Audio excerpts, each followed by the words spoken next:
Derek Frost is a distinguished designer and entrepreneur who, alongside his husband, Jeremy Norman, founded Heaven, the first gay nightclub in London. Their lives were high-octane, full of adventure, fun, and fearless creativity. However, in 1991, Derek's partner, Jeremy, was diagnosed as HIV positive. While the onset of AIDS strengthened stigma and fear globally, they confronted their personal crisis with courage and an indomitable spirit to survive.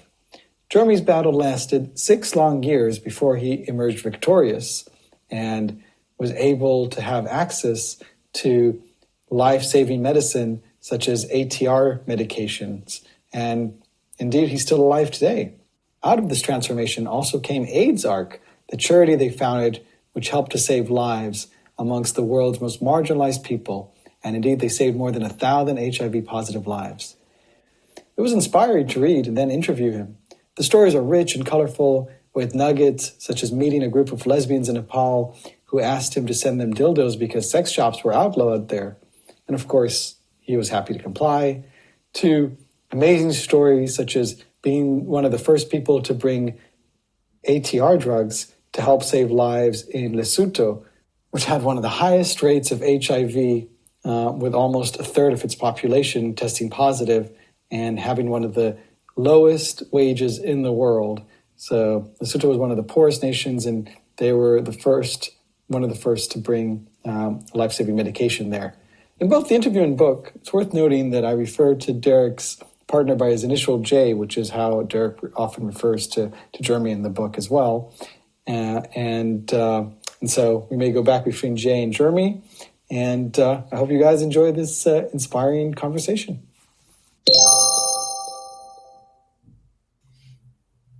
Okay, hey Derek, it's a pleasure to see you today. How are you doing? I'm doing just great. Really appreciate your interest in me and what I had to say in my memoir, and frankly, for publishing it. I'm very grateful to you. Thank you. Well, it's my pleasure, and it's a privilege to support such a voice and such wisdom. And I have to say, your book, Living and Loving in the Age of AIDS, is quite an amazing work. I mean, it covers a very interesting part of history and gives it perspective and hope, and there's just so much wisdom. I mean, even just looking at the recommended reading at the end, I'm looking here. There are so many books. Yeah, well, I did a lot of reading, that's for sure. You love to learn. I mean, and you're so curious. I mean, that's something that one gets, a real sense of in the book. You're always taking on new challenges, whether it's learning to garden or learning a new language like Italian or becoming a yoga teacher or learning to sail. You're always... Maybe it's a desperate fear of failure. Who knows, that keeps me sort of driving forward, must do. But there's a great enthusiasm. And certainly one of the endorsements that I got said, that my passion for life comes through on every page. And I certainly have a great passion for life and a great gratitude for the gift of life. And, the AIDS experience, the experiences that other people have had, reminds one of really how precious and short life is and how little time there is and not a moment should be wasted. You certainly haven't wasted, much from what I've read. It is inspiring to see. And you're, as you point out, you're in awe all the time as you learn and explore. And that includes your travel from traveling at a young age. I mean, being born actually in the Far East, right? I was born in England, but I was in the Far East by the time I was seven weeks old. So that's practically born in the Far East. That's right. Thanks for correcting. But yes, and then going back and traveling in your 20s through the Far East, and then throughout life, constantly going exploring everything from the Galapagos Islands to the Pyramid of Giza. Right? It's just amazing. I mean, I've been incredibly fortunate in so many ways. And certainly, to have had the opportunity to have seen so much of the world has been a great, great gift. Well, I want to talk about the fact that you've given so many gifts back to the world. And obviously this book, it came about initially because of these diaries that you kept. And you mentioned that journaling and keeping a diary was a way for you to maintain your sanity after you and your husband, at the time partner, Jeremy, was diagnosed as HIV positive. You were negative, but journaling was a way to basically keep track of your thoughts. And I mean, it seems to have worked, right? Yes, it certainly helped a great deal. I mean, I think, my motives for doing it at the time were, probably initially I thought, if Jeremy's going to die, I want to record every precious moment before he dies. And then I realized quite quickly that having a sort of a shrink in my bedroom drawer that I could refer to at any time, or that I could shout all my screams at, with no one answering back or causing, that I didn't have to hold back in any sense, was incredibly helpful. I certainly had no idea that at some later stage in my life that would prove to be such a valuable resource that might be of benefit to other people. And I'm very, very pleased that I chose to do that, because it allowed me to put into the middle of the memoir something that's so, so much of it is verbatim from what I experienced at the time. So it's a really immediate experience, which I couldn't have done in retrospect. So they have proved very useful and form a very important central part to my story, certainly. Well, certainly as a tool for retracing that period, but also, did it keep would you say it kept things in perspective for you at the time in terms of your mental health? Yeah, I mean, I think I was on the edge of losing my mental health quite a lot during that period. At the time, I didn't refer back to what I was writing at all.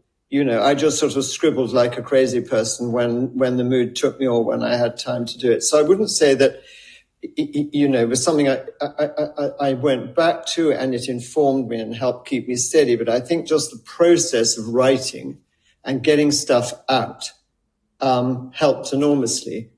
I never shared the diaries with anyone else and no one responded to them. So I think it was just the process of just writing and finding a way to privately express one's innermost fears was very, very helpful. Yeah, it sounds very powerful. I mean, I'm a big believer in Julia Cameron's morning pages, right, which is a sort of stream of conscious writing, which again, you don't share with anyone. It's just a way to kind of dump thoughts out as soon as you wake up every day. Exactly. Yeah. Well, it certainly helped. A lot of things helped through that period. And I feel very grateful that I did manage to retain my sanity, because it was tough, some of that period, but also it was an incredibly joyous period, because somehow life suddenly, I'm sure a lot of people who have had a similar experience that what seems to lie ahead shrinks dramatically, and what does lie ahead seems more and more precious by the moment, so they were very special times as well, wonderful special times. So let's talk about some of the challenges. I mean, you talk about obviously the history of the I guess like the persecution of homosexuality, and then up to and then you go to the AIDS epidemic that you're really in the middle of, and how you and Jay tried to do something about it even before there was much that could be done. He started Crusade. Correct. That was in the mid-'80s. That was immediately following seeing Larry Kramer's Normal Heart, which I think has actually just had a rerun in London recently at the National. And we saw that in the mid-'80s, having spent a great deal of the 80s in America and seen the arrival of AIDS. But that thing, that play really caused Jeremy particularly to say, we absolutely need to start doing something about this now. We need to start contributing in some way. And at that time, our focus was very much on helping people in England who needed a great deal of help at that time, long before the arrival of effective medication. That's right. So, I mean, in a sense, the hardest time to help later, again, wasn't necessarily easier. We will get to that. But so Larry Kramer, was he the one, I'm trying to remember, in your book, who also wrote a letter to Fauci in the 80s and I think called him called him a murderer for not initiating AIDS research, sooner. Absolutely. No, I mean, he did indeed. I mean, he was an incredibly outspoken fellow, Larry Kramer. It was a very angry... Fauci was the head of the NIH already in the States back then. And it wasn't until later when people started to put pressure on people like Fauci to develop medicines for AIDS that people started to do something. I mean, Reagan ignored it, greatly as a president, and a lot of people didn't really want to talk about AIDS, right? It was the gay cancer, as it was known, right? No, in the early days, exactly what it was called. And Reagan famously, was caught in a recording, basically, making it quite clear that it didn't bother him terribly if a whole load of gay people were wiped off the planet. He didn't have a particular problem with that issue. And it was quite shocking. And the gay community, under the banner of ACT UP primarily, and then, which was one of the organizations that Larry Kramer was part of starting, was incredibly angry and incredibly militant and very, very effective in bringing this to public attention and speeding a huge amount of change within the medical fraternity to encourage how trials were run, etc. And undoubtedly the work of ACT UP and people in the gay community speeded the arrival of effective antiretroviral treatment, which will have saved millions of lives around the world. It was a fantastic achievement that came from gay people who just felt they were being ignored, and so many were dying, particularly in America. Well, they were being ignored. Yeah, no, they were. I mean, it was extraordinary, really. That's not what we experienced in England, I have to say. By the time Jeremy tested positive in 91, and by that time, although the drugs weren't available, there was a huge amount of sympathy within the medical fraternity. I think by then America had really got behind funding the research necessary to produce these drugs. And, gradually drugs came along, but it was mono treatment followed by dual treatment, and they were not effective treatment, sadly, until 96, 97, when triple combination came along. And then suddenly, bingo, anyone who could get their hands on those drugs, they just stopped dying. And, to the extent that they described the drug as a sort of Lazarus effect, that people who were nearly dead were climbing off their deathbeds and becoming healthy again.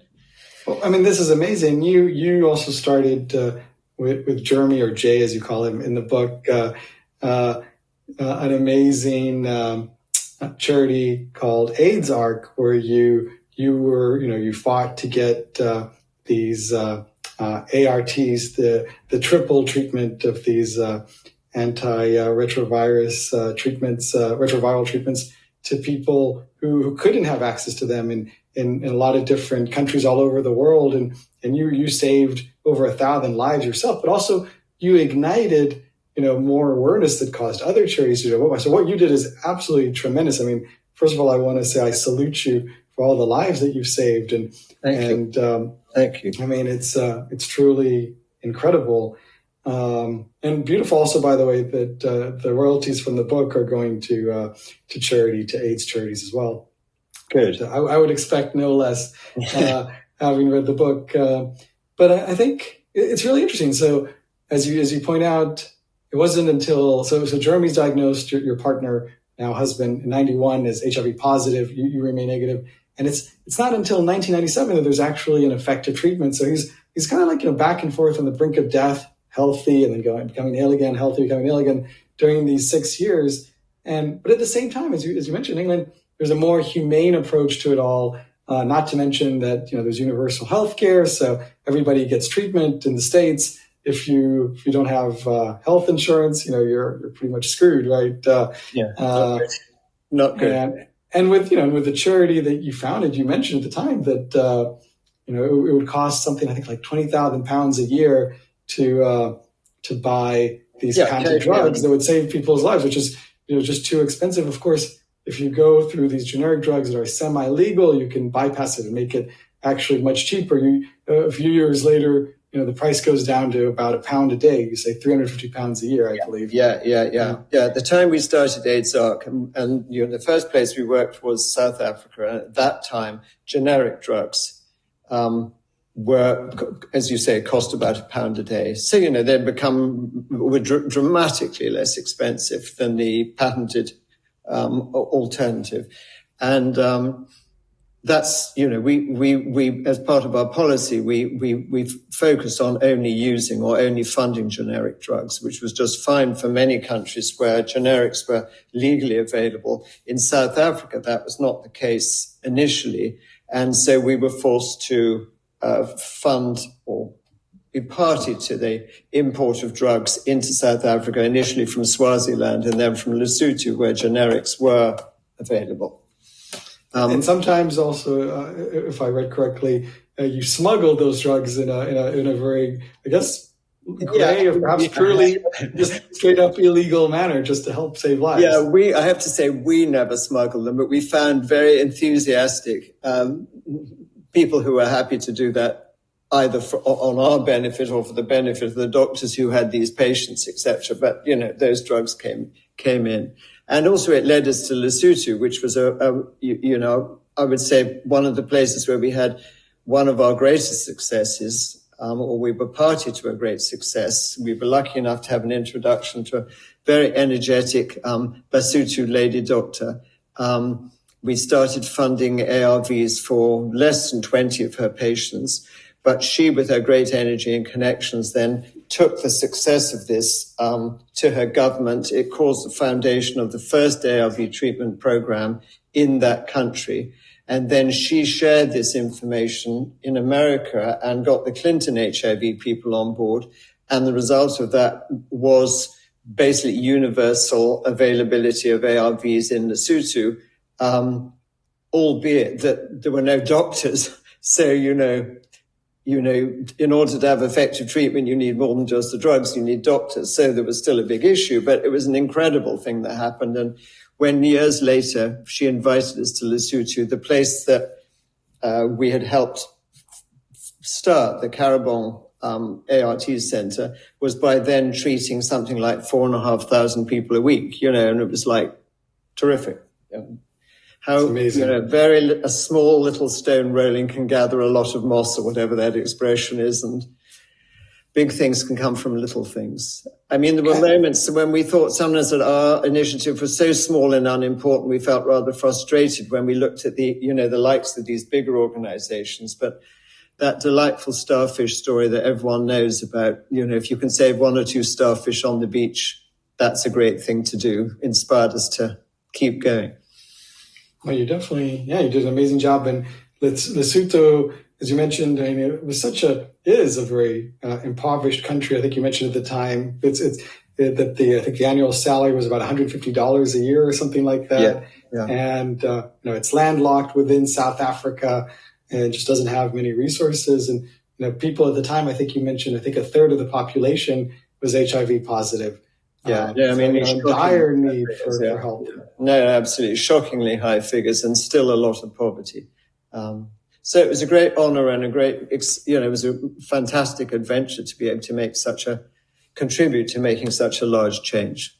Well, you started so many of these. You also mentioned how in India you worked, I think, with FXB, this Swiss charity to help also bring funding, and that had a tremendous effect that grew. But then again, every now and then it doesn't always work that well. India was a success story, but you also mentioned that in Uganda, you felt that you couldn't trust the people at first that you were sending money to. So you had to get the funding, right? Because you had to make sure that there's good transparency when you're running the charity. Yeah, I mean, we were very, very careful, and we had very, very limited funds. And, everyone knows the stories of doctors who put their hands out to help, for help and pocket the cash. And, we were very sort of aware and awake to all those kind of possibilities. So we worked very hard to research the people we gave money to. And basically, we were looking for doctors who had HIV, a portfolio of HIV patients. And so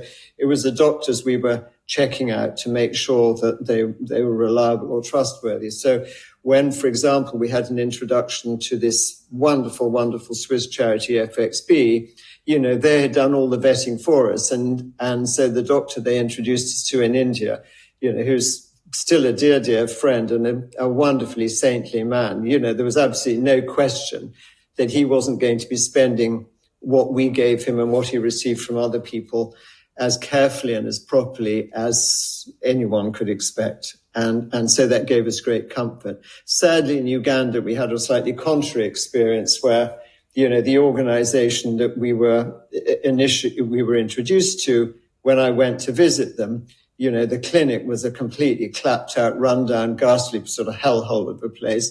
And the lead doctor arrived in a sort of really shiny SUV. And immediately it was like alarm bells, Yeah. But, and we did expect doctors to produce not detailed reports, but to give us reassurance and regular reporting on what was happening with the patients we were helping. And when organizations failed to respond in that sort of business-like way, we, sadly thought, this is not a place where we should be spending our scarce resources. It didn't happen very often, I have to say. Mostly we found excellent and saintly and wonderful people to work with that we felt very privileged to know. So I mean, you obviously helped shepherd in this access to I guess basically life-saving treatment in so many pockets of the world. Now the situation is much better, but there's still obviously a lot to be done. You mentioned in your book how, even today there are several countries where homosexuality is basically a death sentence. And obviously, I think in 8 countries of the world, it's still a capital offense. Yeah. So the idea in most of those countries will not don't really care about AIDS, from my understanding, right? Yeah. I mean, I don't know if, obviously as a gay man, being gay has been very, very central to our lives. It's such a major part of who we are. And because, right in the early stages of our life together, Jeremy and I, we created this big nightclub, Heaven. We found ourselves, right at the center of that sort of gay experience and this huge gay celebration that occurred after liberation. And, we contributed a lot, I think, through Heaven to thousands of people feeling able to express themselves as kind of proud gay people. So when later in our lives we found ourselves going to countries where our family, our community of people were under such severe threat, it was utterly horrifying. And in Uganda particularly, I sought out some of these people. And, you could see that they were physically very, very frightened people who were being incredibly courageous even to talk to me. And indeed, one of the people I met in Uganda was brutally murdered 2 years after I met him because of daring to speak out against the laws that his government were trying to pass to make certain categories of homosexuality, I can't remember, they called it exaggerated homosexuality, whatever that is, a criminal offense. And even more recently, the Sultan of Brunei came up with this idea, that gays should be stoned to death. It's like, it's horrific. And I believe he owns the Dorchester. He does indeed. I think he owns quite a lot of stuff, That's right. It's unfortunately fundamental, fundamental religious beliefs of many different religions, the great religions, or the not so great religions, might say, have this awful notion that homosexuality is, the worst kind of heinous crime. And it's very unfortunate. Well, hopefully gay people will, those of us who are so fortunate will remain very active and very angry and very noisy about trying to change the policies in these other more medieval countries, thinking countries. Well, let's talk about that. Even in the UK and the US, the vanguard, I guess, to some extent, it took time. I mean, you mentioned in the book that for you, you had your first sexual experience, I think it was at boarding school when you were 11 with a 12-year-old boy, but you only came out at 22. So that was quite a process. And the UK only decriminalized homosexuality, you mentioned, in 1967. Yeah. And then it lowers the age of consent for gay sex from 21 to 18 in 1994. And I don't remember, I think you said around 2000, it lowers the age of consent to match heterosexual consent. Yeah. I don't remember exactly when that was, but and then obviously it takes a while till you've got civil partnerships and then finally to actually have marriage. I mean, it took a lot of time and a lot of fight. But even in America, there were places back in the 60s that maintained that they could cure homosexuality, and some of them are still around today. And we talk about them using torture methods akin to waterboarding just to try and convert and cure these people. So I mean, even in these so-called first world countries, you still see these issues. I mean, it wasn't until Stonewall in 1969 that you finally start, as you mentioned, this gay liberation movement in 1970, which ignites pride parades and all of that. But I mean, there was a constant battle, and I think you mentioned that it was only in 1987 that the FDA advertises condoms as a way to prevent HIV. Where, so many lives could have been saved before then, right?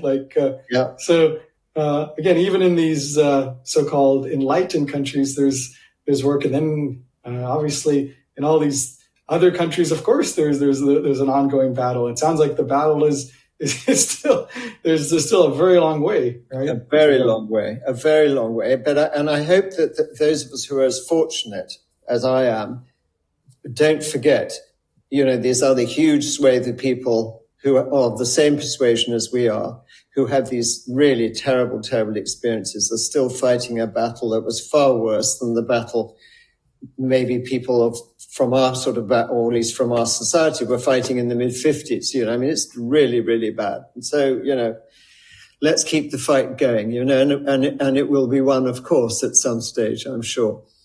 I certainly believe that. Reason must triumph. Yes, absolutely. But yeah, so it is interesting. So you admit this. I mean, obviously you and Jay lived a very privileged life. I mean, you even had access to these cutting edge medicines. I think he went to France and got a French address just to have access to certain ARVs already in the early 90s. And then it wasn't until I think you mentioned these super rich kids that flew him for a special type of test that now is commonplace just to see which ARVs he was resistant to. Yeah. So there was a lot of privilege, and you've been on the cutting edge of privilege, but you've been dedicated to giving that back to the less privileged and empowering them. I mean, that one feels that through and through in the book, and it's such a big thing. But certainly, there are problems out there. I mean, you mentioned, for example, the Dalai Lama, who you're very, very, very keen on, and he's amazing. But even today, he doesn't really approve of gay sex and believes that it's somehow, inferior to what he calls vaginal sex. Yes, exactly. I mean, I made a joke in the book about that. I mean, what a celibate monk knows about any of that stuff? I don't suppose he experienced much of it before he kind of arrives at a judgment on the subject. But it's curious that he, for someone who, maybe it's not fair to say is not judgmental. Why should he not be judgmental? But that he arrives at a point of view of that sort. I mean, it was sort of curious that you should make a comment about it, really, or have a sort of negative view. I don't know where that comes from. And it's unfortunate, of course. It doesn't help. No. And obviously, much worse was Mother Teresa, who I believe you mentioned, said that AIDS is God's retribution for sexual misconduct. She did indeed, yeah. Well, I don't know if I'm allowed to say, but, she was a dreadful old cow, really. I mean, she did wonderful work, but, she had these very sort of fundamentalist views, as far as I can tell, about a whole raft of things, and that was one of them, I mean, it's a terrible thing to sort of feel that God punishes people, not that I believe in God myself, but, what kind of a God goes around punishing people for something which is just innate within them? I mean, it's such a kind of misunderstanding of what is good and bad. I mean, I agree. I mean, she's also known to have tried to avoid giving pain medication to her patients with really? the belief that suffering would somehow, I don't know, bring them closer to Jesus. I know, it's just so misguided. But, someone decided she was worthy of sainthood. So, there we go. Saint Mother Teresa now, I believe she is. Not very high in my pantheon of heroes, I have to say. Fair enough. But then let's talk about this life. We talked about surviving. Let's talk about love, because yes.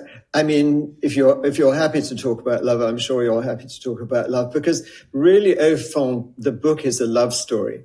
I mean, it's AIDS and our experience as gay men and all of that is a major component within it. But what underlies, the whole story is basically a love affair. And if I can read a very short little quote, which I just received literally a couple of days ago from a very, very divine lady who I've only met once, but have had 3 or 4 years of contact with through AIDSARC, who's a Buddhist nun. And she founded an organization in Cambodia called Brahma Vihara, which does this extraordinary thing of finding people dying on the streets, basically, and taking them back to their center and then being with them and chanting with them and laying on hands during the process of their dying. And we through AIDSARC, we helped medicine for AIDS related. So anyhow, she sent this quote. She read my story the other day, and she wrote, "Your memoir is not only a love letter to Jeremy, as vital as that is, but a love letter to the whole world, to art in all its forms, to nature, to exuberance, and to everyone you speak of in it. Beautifully written, often deeply poetic, filled with so much deep appreciation, in spite of the hardship and pain, abounding in generosity, of material certainly, but even more of spirit, compassion, and profoundly joyous." So you can, what a wonderful thing to receive. Beautiful. So lovely. And I hope people, reading what I've written, get a great sense of joy from reading it, a sense of sort of, being inspired. I think there's a quote at the beginning of the book from a sort of Buddhist perspective about how, suffering and death is part of everyone's experience one way or another. But despite that, there's endless opportunities for joy and celebration. And I hope that that's what comes out of my book, that, I've been this extraordinarily fortunate person who, despite some challenges, that I've learned from the challenges and had the opportunity to do something, that's decent and good and loving, that gives back, and that's given back to me in turn the most extraordinary sort of joy and adventure and purpose in life.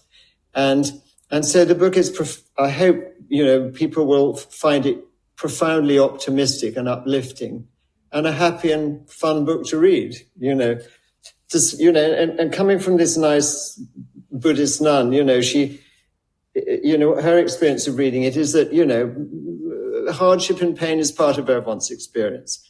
But, compassion and joy are hopefully, and love, of course, are really at the root of the story. Absolutely. I mean, one gets that, and yes, there's a lot of sadness, but a lot of joy. And you talk about obviously the importance of laughter, and it is a beautiful and inspiring text. Thank you. Yeah, I mean, there is obviously, one does feel that if you and Jay could live life to its fullest, even during its darkest hours, I mean, surely the rest of us should be able to, because you really did that. I mean, talking about your life, I mean, you've given so much. You helped found Heaven with Jay. You did all the interior design for it. You ran a very successful interior design business for many years.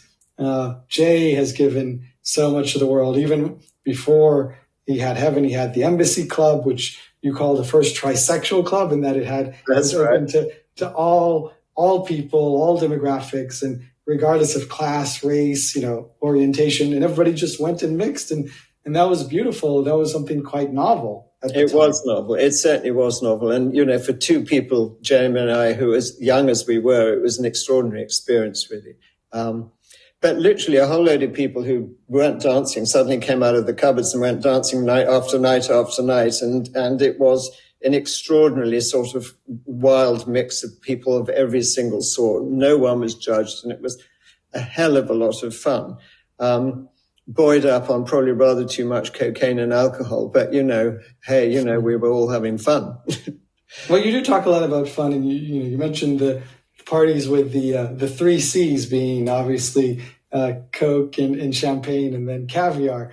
You certainly lived a good life, and you do talk about maybe smoking too much weed at one stage, which wasn't good for you. Yeah, it wasn't really. But in terms of I guess like experimentation with mind-altering drugs, you certainly seem to enjoy magic mushrooms. One gets the impression that it's quite easy to find these mushrooms in the English countryside. Oh, yes, it's very easy. After a bit of rain, sort of early in the autumn, they're all over. The sort of, particularly grass fields, which have had a lot of cattle in there, which are well fertilized. Drugs have played an important and I think valuable role in my life. I'm very fortunate. Cannabis was an exception because it pretty much got me by the throat and nearly pulled me down, but I was able to sort of push it aside. But other than that, drugs have certainly enriched aspects of my life and opened doors, but I don't. So I'm glad I've had those experiences. Right now in my life, I'm rather not interested in those kinds of experiences and would prefer to have it in a more sort of yogic kind of quiet way by not using too many stimulants at all. I don't really want to be stimulated in that chemical way anymore. I think it's a factor of my age as well, that one's body no longer really can process those kinds of things. They're too demanding in a way. And your yoga practice, obviously, you mentioned being grounded and trying to keep a clear mind, and you did learn to become a yoga teacher, and it sounds like you're quite a yoga master. And in movement, by the way, going back to dance, it obviously is such a big thing for you. You mentioned that you wish that perhaps in another life you were a professional contemporary dance artist. You love going to Sadler's Wells and all of that, right? Yeah, that would have been a beautiful thing to do. I think I was quite well educated as a young person, but no one told me anything about being gay, and no one told me anything about dance. It would have been very helpful if they had, and I'm sure young kids now, get introduced to all these things. And there's Billy Elliot now, the musical. Yeah, exactly. Yeah, well, he had a bit of a hard time, getting to the dancing as well with a rather difficult father. But he found his way there. I knew really nothing about it, and whether I would have been a proficient dancer or not, who knows? But I think it would have been a wonderful thing to do, and at least I had the great good fortune to be introduced to what I described as, or what is described as, contemporary dance. And I think it was yoga a lot that sort of pulled me in the direction towards contemporary dance and realizing what an extraordinarily beautiful art form it is. It's just wonderful. So I think you mentioned that obviously you don't really like, you say, classical dance like ballet. You like contemporary dance. You do like classical music. And you mentioned that Jay is really into more contemporary music. So together you listen to everything. Yeah. But what I find interesting is you try and figure out, and Jay talks about this a little bit in his afterword as well. Why is it that Jay survived? How, what were his secrets, right? During these dark years when he was so close to death and so many of his peers, of your peers, passed. And you mentioned, who knows, it could be anything from genetics to the latest medication to exercise, or just trying to, I guess, stay positive, doing all these different things to maintain oneself. But obviously, nobody really knows like what the secret was. But there is a guess that both you and he ventures at, which is that having meaning and purpose and challenges in life are, I guess, keep you going. Do you agree with that? I don't know. I really don't have an answer. I mean, we would say in a kind of cutesy kind of way, that love kind of was behind all of it.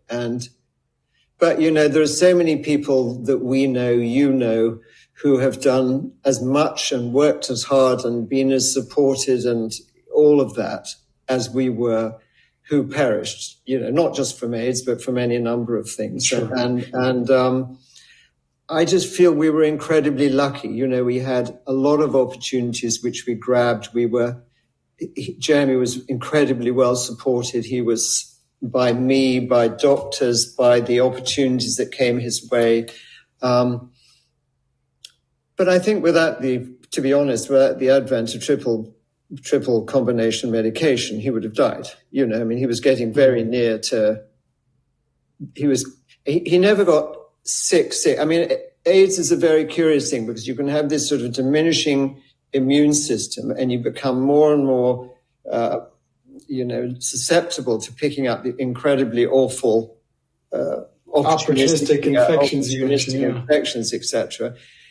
He never got any of these infections, which was incredibly fortunate, but people who Jeremy always looked kind of quite healthy, frankly, although his immune system was like plummeting because he never got these infections. But when those infections get hold of people with no immune systems, they go from being healthy to sometimes being dead within a week or two. I mean, it's very, very terrifying.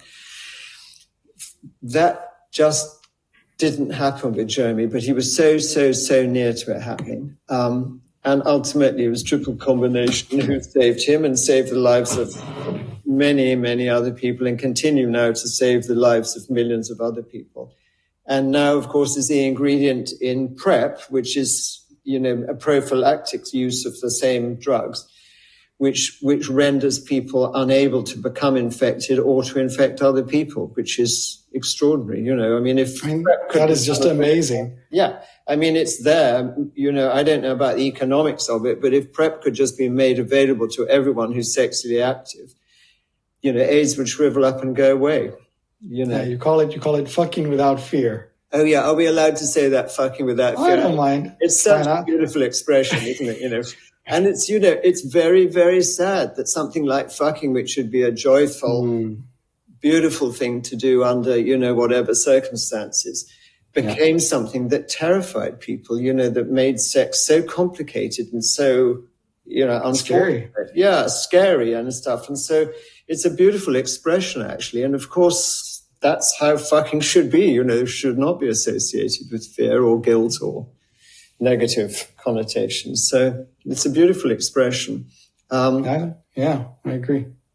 But sadly, at the same time as, so many people are enjoying PrEP and fucking without fear, still, huge numbers of people around the world are still dying from AIDS. So it's a bit like the gay thing. Some of us are so privileged and some of us are still being persecuted horribly. And in the AIDS thing, there's incredible advances. I mean, science has done an incredible job, in a relatively short period of time. And yet, ain't getting to so many people still. It's very unfortunate. Yeah. And obviously, as you mentioned, even though it's quite prevalent in the gay community, there's plenty of heterosexuals out there who are HIV positive as well. It's not just, yes. I mean, it's everybody's problem. Yes. As Clinton said, right? Yeah. Bless him. Yeah, it's everyone's problem. It's very, I can't pull it to mind, but the quote he said about, everyone who has AIDS is someone's son or someone's daughter, it's everyone's problem. And certainly our experience through AIDS ARC was that it was an entirely, it was nothing to do with sexuality at all, people of all persuasions. Why do you think that you didn't become positive back then at the time? Yeah, I mean, it's impossible to know. I mean, it does seem that some people, a handful of people or a number of people don't become infected even though they're exposed to the virus, I suppose, the common cold or, the flu goes through a group of people and some people get it and some don't. There's absolutely no way that I wasn't exposed to it one way or another. And I never became infected. So I just feel very fortunate. I don't have a reason. I heard some theory. I mean, this is maybe if it's helpful, but first I heard that I think there was a certain, maybe like certain percentage, small percentage of white Europeans that are sort of immune to it, and that maybe there's some correlation between some sort of immunity to the Black Plague from back in the day or something. That there might be some correlation. Have you ever heard that? No. I think I'm muddling it with something else that's to do with why. No, I don't know the answer to that, I'm afraid. But I just, myself, I have no theories except that I feel incredibly lucky. And undoubtedly I was exposed to the virus. I mean, either through Jeremy or with other people. And I didn't get positive. Yeah, well, obviously that's a great gift. But you were certainly there for the whole process, even though you were negative, you fought and you felt the entire epidemic firsthand, nonetheless. In many ways. I mean, it's been a fascinating ride. I mean, even the business about writing the book, has been another sort of deep experience within AIDS, thinking, after a period of time, reflecting on that whole period. So it has played a very big role in my life, I have to say, not entirely welcome, but in many, many ways, it's been the experience which has matured me and made the greatest sense of my life, really, and given me the opportunity to do something significant and worthwhile, for which I feel very, very grateful. You definitely have. I mean, you mentioned, and I think it's a very interesting point, that there are a lot of gay artists and performers who you thought it was unfortunate that they didn't use their platforms to advocate more for research and awareness. And you mentioned, that artists such as, I think it was Freddie Mercury, who didn't really mention that he had AIDS until a day before he dies, and Andy Warhol, who didn't die of AIDS, I think, but obviously was gay and didn't really address the issue. It's curious he didn't, isn't it? Because, he was fascinated by death. He must have had, he was part of the whole of that New York thing. He must have had, literally hundreds of friends who died of AIDS. And yet he made no mention of it, and it's so weird. And then sadly, I think in a way the greatest sadness was, that Francis Bacon never did. Yes. Because, he had such an interest in the extremes of emotion and physical, degradation or all of that. And, he talked about AIDS. He definitely would have known people who died of AIDS. And, it's such a sadness in a way that an artist as serious as he, gay man, didn't pay more attention to it, Yeah. And Robert Mapplethorpe as well. But Francis Bacon, you mentioned him as potentially one of the greatest painters of the 20th century. Yeah, in some people's opinion. I mean, I must say I have a hard time with Bacon. I can't quite sort of penetrate the kind of meaning behind him, but, he's highly regarded, and certainly what he would have had to say through his work about AIDS would have been extraordinarily interesting and hopefully might have helped. I mean, it's interesting that David Hockney also, I'm sure he's given tons of money to AIDS research and done brilliant stuff. But actually, if you look at his work, I haven't seen much evidence of him using his actual work to pass a message on that subject. But I might perhaps be wrong, and there are obviously important exceptions. Some of the people, obviously, that have raised a lot of awareness range from, I guess I could throw some names, obviously Elton John. Keith Haring. You're talking about music and I talk more about paintings. Someone like Keith Haring, obviously, was someone who was incredibly important at raising awareness and, died of AIDS himself. David, I can't pronounce his second name. There were three New York artists I mentioned, all of whom died of AIDS who were, but Keith Haring is the one that comes to my mind, in this conversation. And, a lot died who didn't make mention, but I think, there was still a lot of stigma attached to AIDS, a lot of people, Freddie Mercury, as you say, for one reason or another, chose to be very silent about his status until just before he died. And in earlier times, in the mid-'80s, people like, pivotal person like Rock Hudson, big, but, one of the earlier people who died who absolutely, didn't allow that to be said.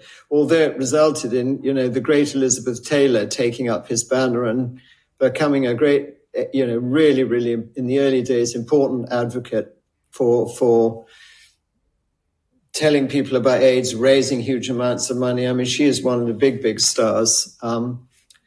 As in a different way, Princess Di was, she was very, I think the most moving thing about her really, as far as the AIDS thing, was how she would go to London Lighthouse completely sort of privately and just sort of steal in there on her own and spend time with people in the ward when they were dying, So actually, for clarity for the listeners or viewers, just to explain what the London Lighthouse, stands for. Yeah, well, London, it was a beautiful place that was a drop-in centre for people with HIV, but it also contained a hospital ward where people went to die. Had a beautiful garden. At some stage when I qualified as a yoga teacher, I taught yoga there for a period of time, and it was a very, very beautiful place. And she, by all accounts, would more than, on a number of occasions, call in there privately in order just to lend support and be there and swish around the ward and hold hands and be generally fabulous. It was a very lovely thing that she chose to do, privately, not in order to sort of draw attention to herself. And that was very, very, very good. Yeah. And you also mentioned, of course, she has a very public hug that she gave to, I think, as someone who is HIV positive. Famous, because no one dared touch gay people because you would get infected. And she put a sort of lie to that notion by hugging someone publicly. And it was a very, very important hug. And I have to say that, that particularly in America, but probably in England too, I'm not quite sure, but that lesbians have also played a very, very important part. There's always been a sort of like divide in a way between gay men and then straight people and then gay women. And during the AIDS thing, gay women were very, very important in their support of gay men. And that's, very, very touching. And it was a really beautiful thing that so many gay women particularly lent support to gay men during that period. Well, and continue to, it's lovely that happened. That is beautiful. Of course, going back, this is before the AIDS epidemic, you mentioned, of course, Stonewall, and you talk about that incident where it was, I think it partially kicked off because of a gay woman there who threw her handbag right at a police officer. Yeah, I'm not sure if it was a gay woman or if it was a guy in a frock, I think, or it was someone kind of in between, someone in transition or... Okay. It was certainly a handbag that was thrown into some cop's face and got things going. And, there were certainly girls in there who were as militant as the guys, and good for them. Absolutely. I think I mentioned, the anniversary of Stonewall. We were in New York, in fact, by complete chance. We had no idea that it was happening. And suddenly we're in New York for a month.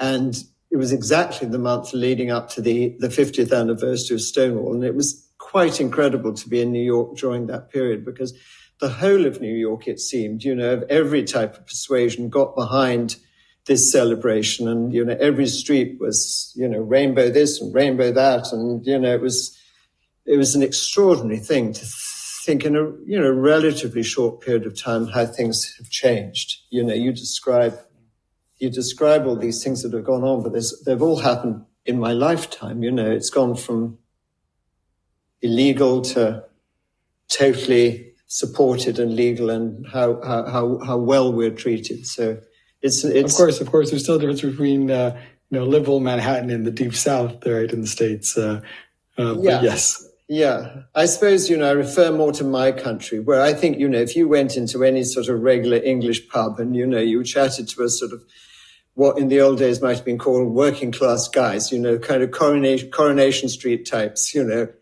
you would find that they mostly are laughing with us, not at us, and that we're just now part of the great mix of type, and that we are pretty much liked by everyone, and it's very wonderful that that is the case, and I think that heaven contributed to that, heaven contributed a lot.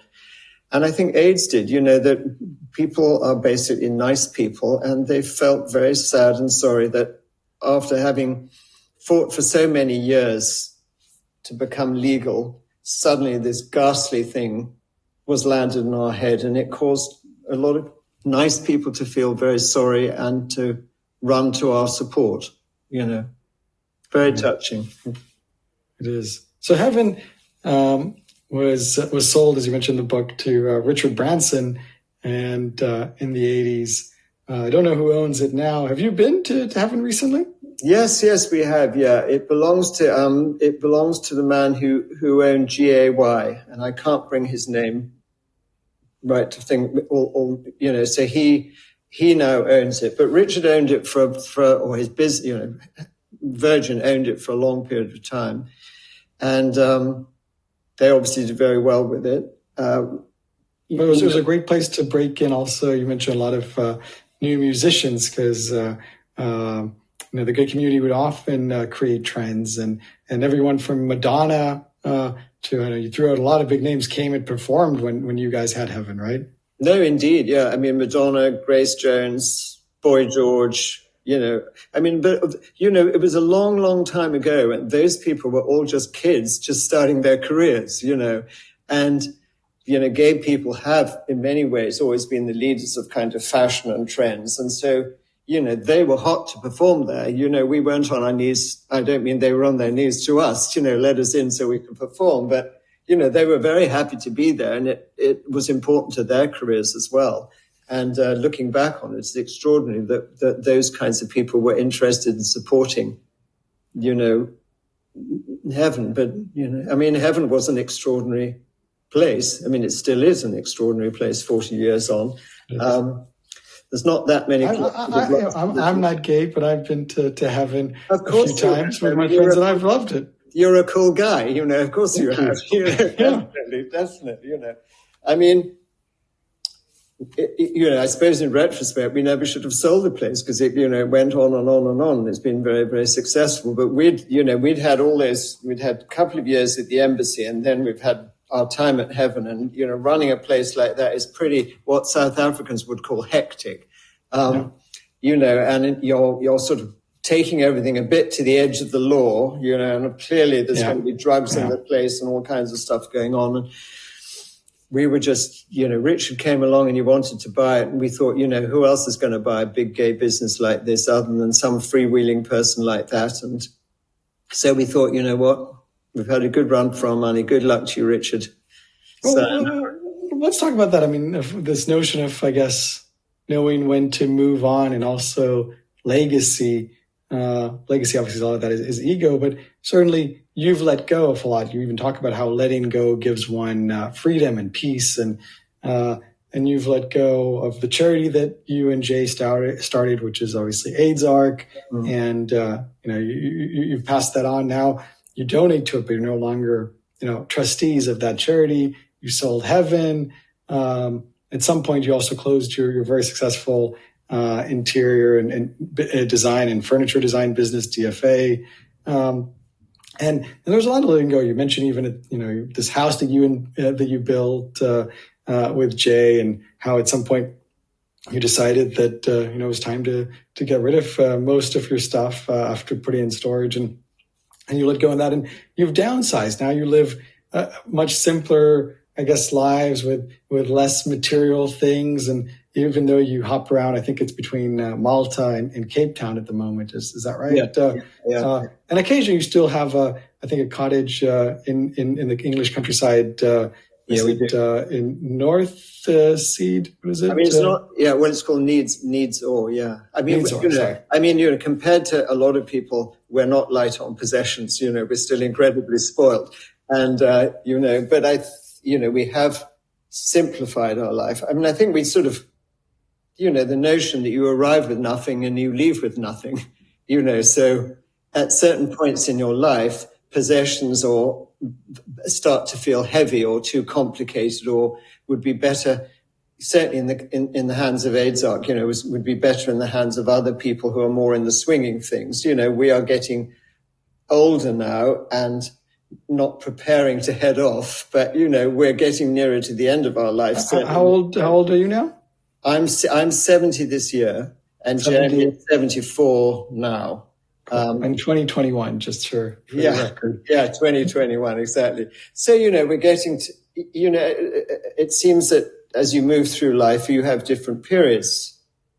And we're now in a sort of period in our life where we don't want to have as many complications or as many responsibilities or as much weight of stuff around us, or the value of having lots of things or lots of, these things seem to be less important, really. And we've been happy to shed them and get more focused on what seems to be more important at the time, this time in our lives.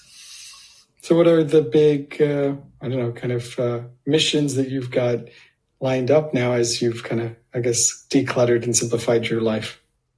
Yeah, we're still pretty occupied business-wise. We still have commercial property. And so from a business perspective, we still have a business life, and we want to continue to have that.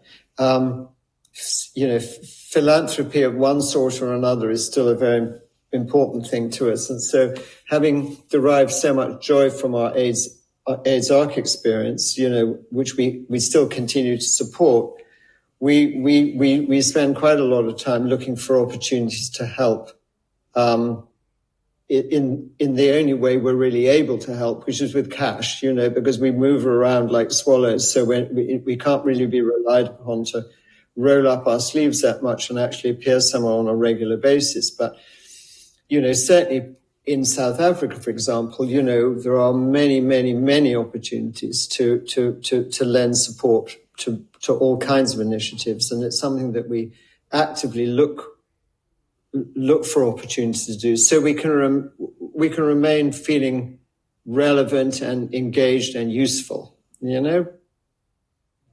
That's important. We want to remain of use. And we certainly are still. That's excellent. Yeah, it's a very rich life and a lot of triumph, but some failures as well. You mentioned obviously some business ventures that pasta that succeeded for a while before it started failing, and Power Station.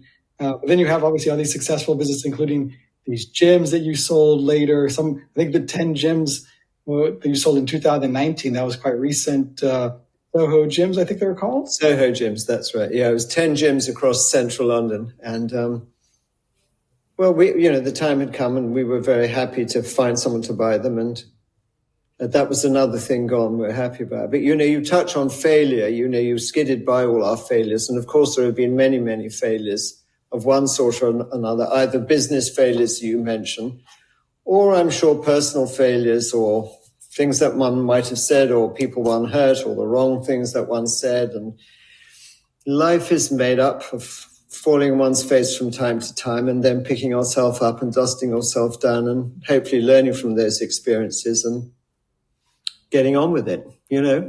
That's what you have to do. But, life without life without failures would be a sort of a lie, really. Everyone fails one way or another from time to time.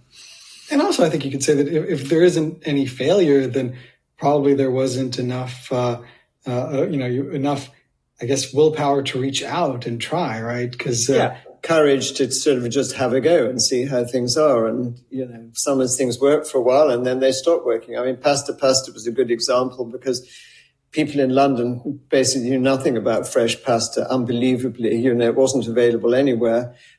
We started making fresh pasta on wonderful sources, and it was incredibly successful for a while.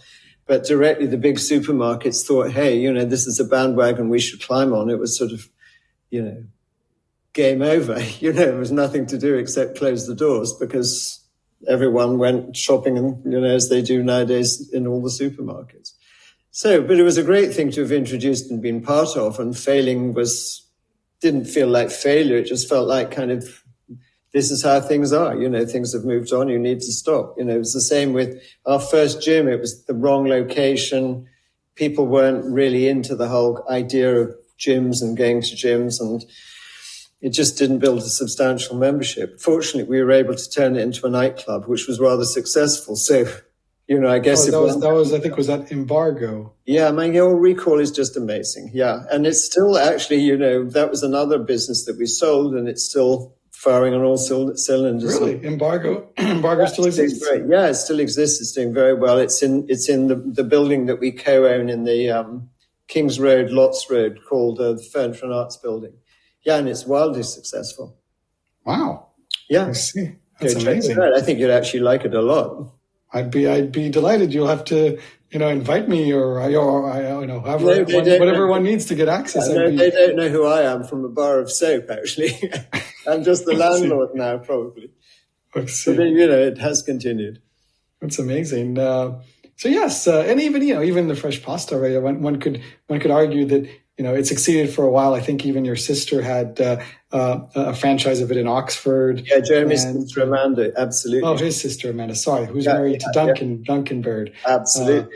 I didn't realize it was Amanda. That's cool. But perhaps you catalyzed, I guess, this whole movement of fresh pasta that later on got into supermarkets. If it weren't for your success, that may not have happened as quickly as it did. Well, maybe.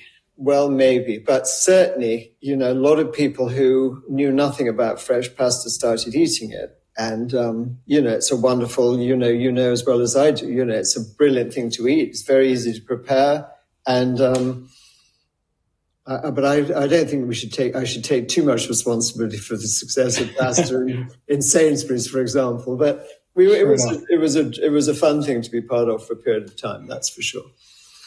Well, yeah. So as you mentioned, failure is trying, and obviously there have been a lot of successes, and a lot of travel, a lot of learnings, meeting a lot of people, struggling with lots of different things.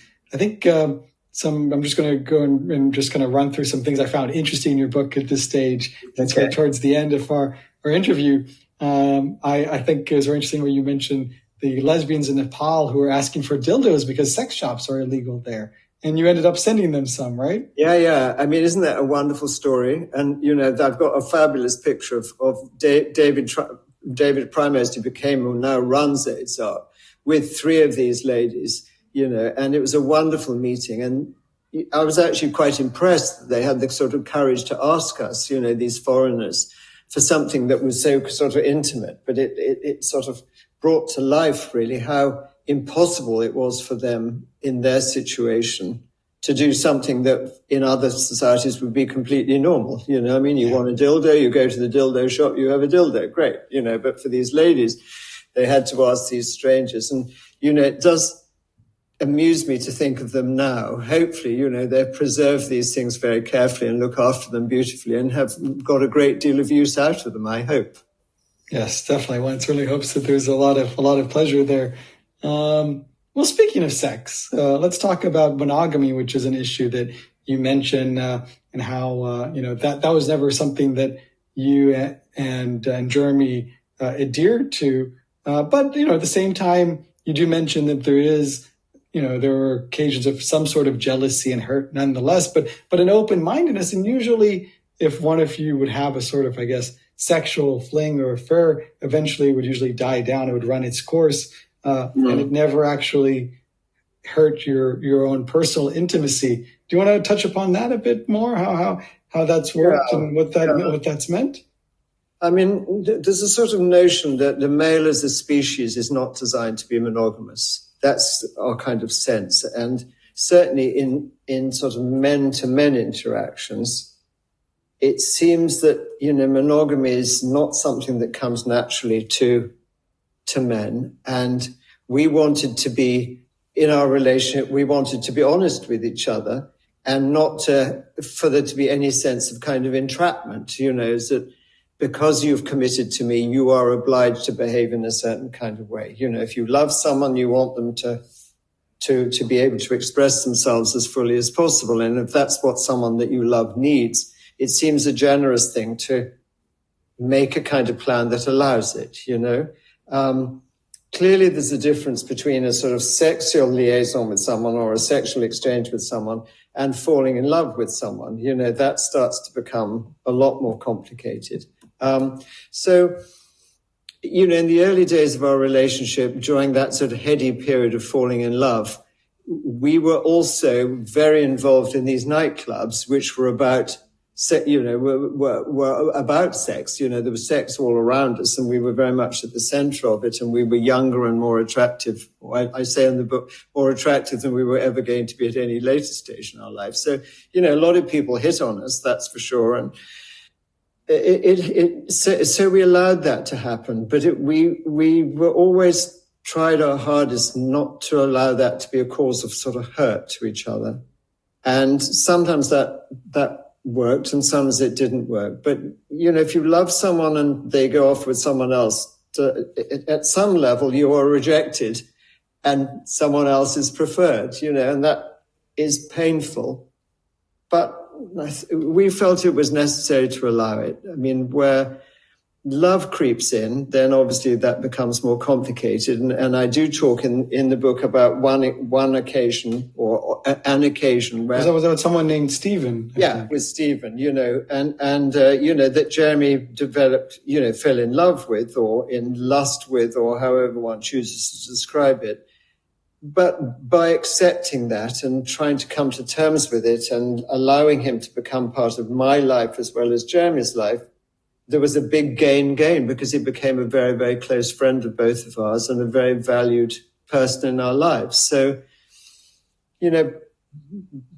by allowing the person you love to express themselves in the way they need at certain times in their life, maybe great gain can sometimes come from that too. And, it always shocks me when you hear of couples, and I sort of want to say straight couples, but, certain straight couples who say, if he cheats on me, it's all over, and it's like, so how much value is there in your relationship if that person doing something which in certain ways is so trivial, to sleep with someone else would cause I think sure. Although I think it's also about the honesty of it all, right? If you're hiding it, I think if you're upfront and honest about it, I think there's a lot more understanding now.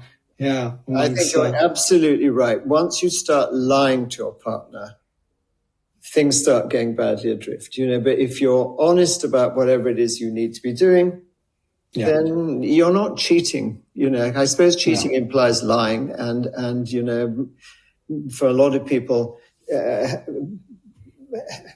heading out with someone else is something that has to be done with subterfuge, and with us that was never the case, and so it always somehow worked itself out. But does one try to be discreet about it?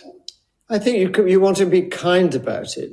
So you don't stick it in someone's face, but, if you all go out to a club and one of the people, one of you wants to go to bed earlier and the other one wants to keep jigging around in the club and then finds someone else and goes off and has sex with them, you don't need to come back and announce the fact and go into big descriptions and, lay the thing on the other person, but just to be kind of discreet. So I think, there is a lot more of that in the heterosexual community, but obviously there's still a long way to go. But certainly the idea of open relationships, open marriages, there's been a lot more awareness, I would say, towards these alternative relationships. Right. Is it more difficult for women to accept? Is there something in the nature of being a woman that sort of like the woman goes after the sort of a guy, and then hangs on to him, where certainly within the animal kingdom, that is the nature of things, isn't it? That the male may be out there looking for lots of different opportunities, and the man, the female of the species, grabs the male and hangs on to him. Well, possibly. Obviously, it's hard for me to speak on behalf of the female experience. Oh, of course, nor am I a spokesperson for the male experience. I'm only, as you point out in the book, we're all just individuals. But yes, of course. But I will say that one of my very good friends, who's also an author, Tova Lee, she talks a lot about her open marriage, and how as a woman, it was her that really needed it. And it sounds like she's the one in that relationship who takes more advantage of it. Right. And, and that seems to have saved her marriage, actually, to a large extent. She found herself in a sort of midlife mom type of crisis. And that was only one element that helped kind of stabilize things. But now she's living a very meaningful and I guess much more pleasurable and happy life. Good for her. I think it's not always even about necessarily always taking advantage of the option, but even just having the option itself is sexy in a way. Oh, yeah. And it's exciting. We saw a film the other day, The Other Man, and, the woman asks, the wife asks the husband, surely you've wanted to sleep with other women. I can't believe you could be so boring that you can only have ever wanted to sleep with me all your life. Be honest here. It's like, Yeah.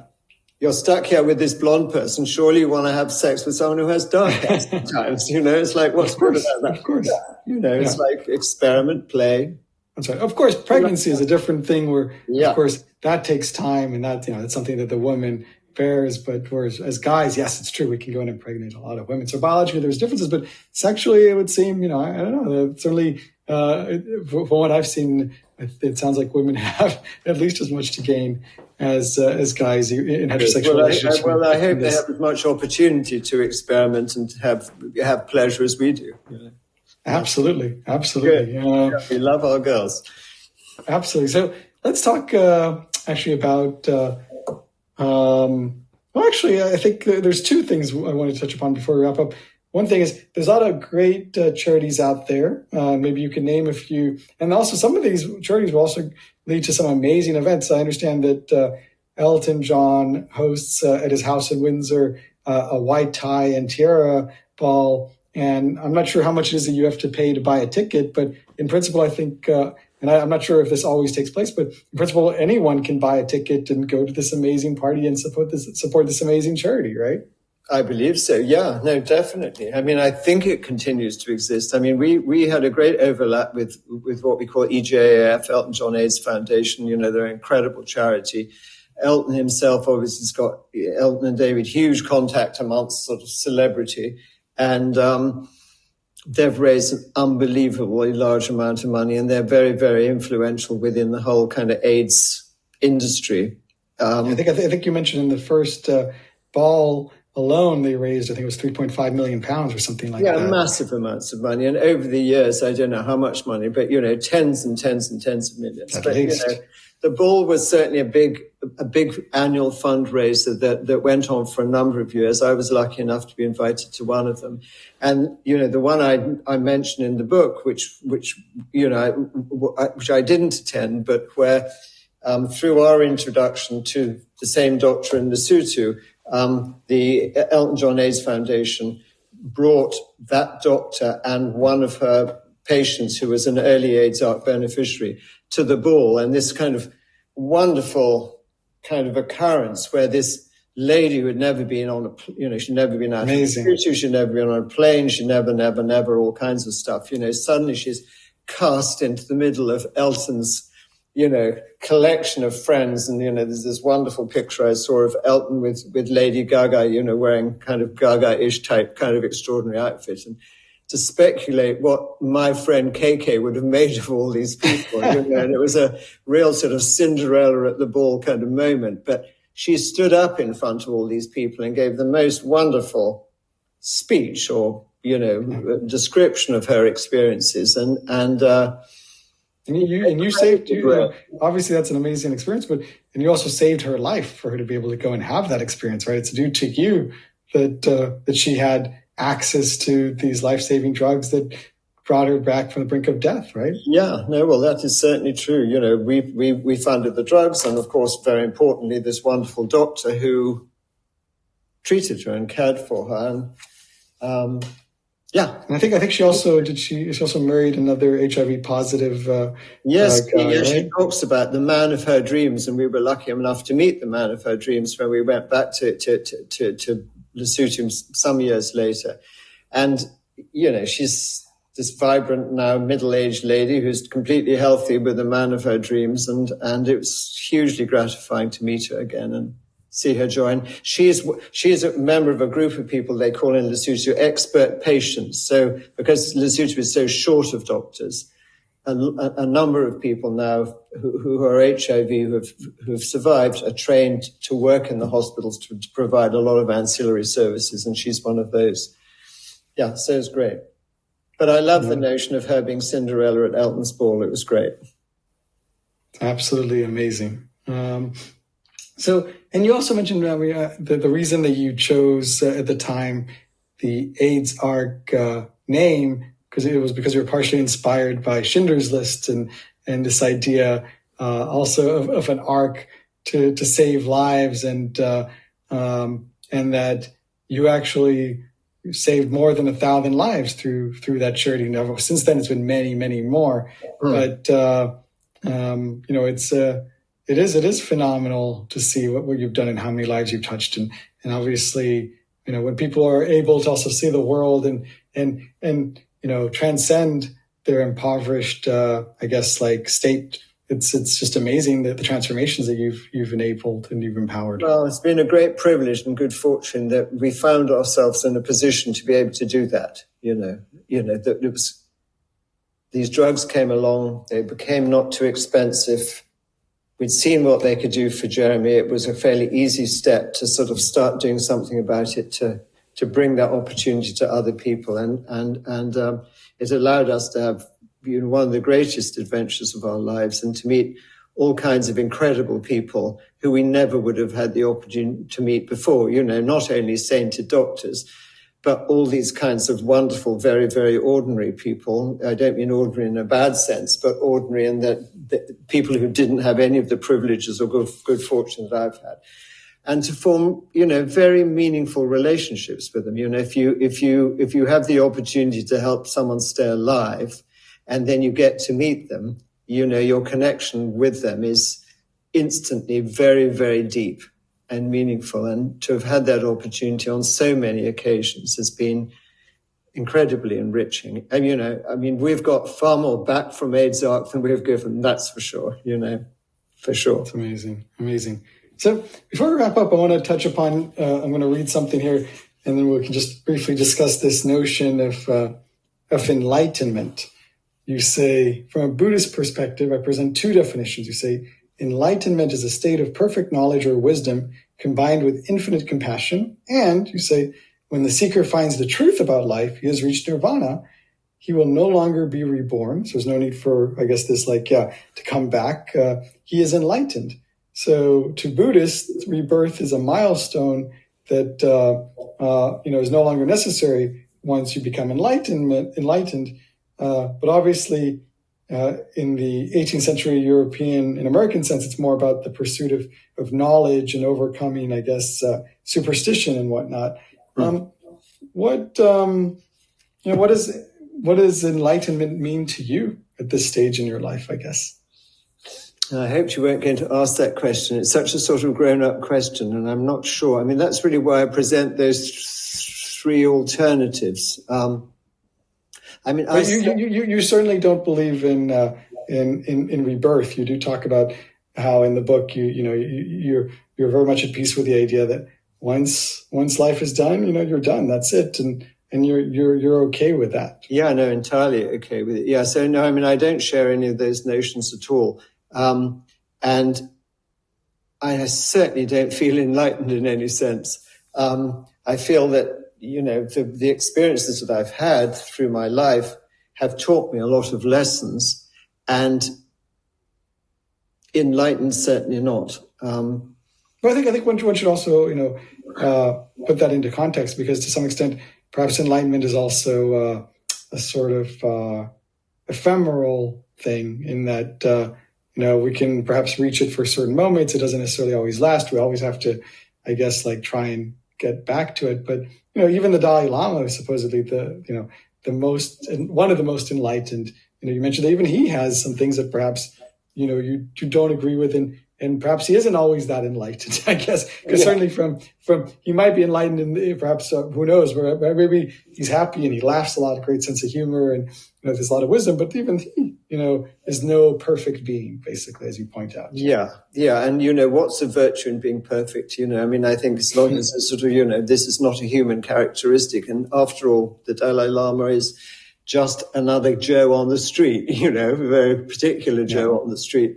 So I think it's a sort of rather muddling term, and I think almost that's the point of the paragraph in the book is, that people have these different sort of senses of it, and I'm no great believer in magic anyhow, so it leaves me a little confused as a term, really.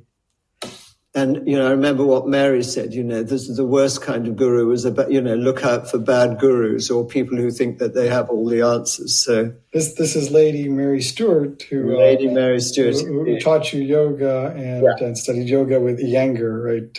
Yeah, very wonderful lady. I had this 50th birthday, I think it was on my 50th, anyhow, a party that we gave in London, and 3 people came, and I gave a little speech and said there are 3 M's at this party who have been particularly important in my life. And one is my mum, and the other is Mary Fox Linton, who was my design mentor. And the third is Mary Stewart, my yoga teacher. And the 3 M's were all there together. And it was very, very special kind of to have them all there all at one time. So, yeah, those are the people who in one way or another enlightened me or taught me or sent me on my way in a very meaningful fashion. It's quite cool. It's funny. It's in the, I think it's in the Old Testament, there's this notion, is it trying to remember the 3 fathers and the 4 mothers.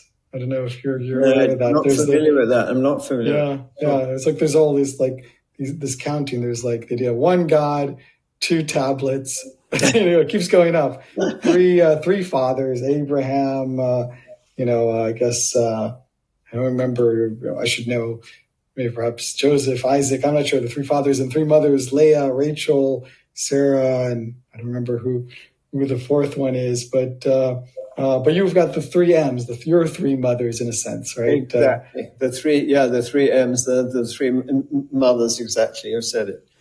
Yeah, which is quite lovely. It's cool stuff. Well, I think we can wrap it at that. It's been awesome. So I want to say a huge thank you. I want to say that I think it's a profound book, and I think there's a lot to be gained by picking up Living and Loving in the Age of AIDS. And I want to congratulate you for putting it out there. Well, thank you very much for making it possible for me to put it out there, and also for all the time you've spent with me having this really delightful and interesting conversation. And thank you, Etan. Oh, it's my pleasure, George. Thank you.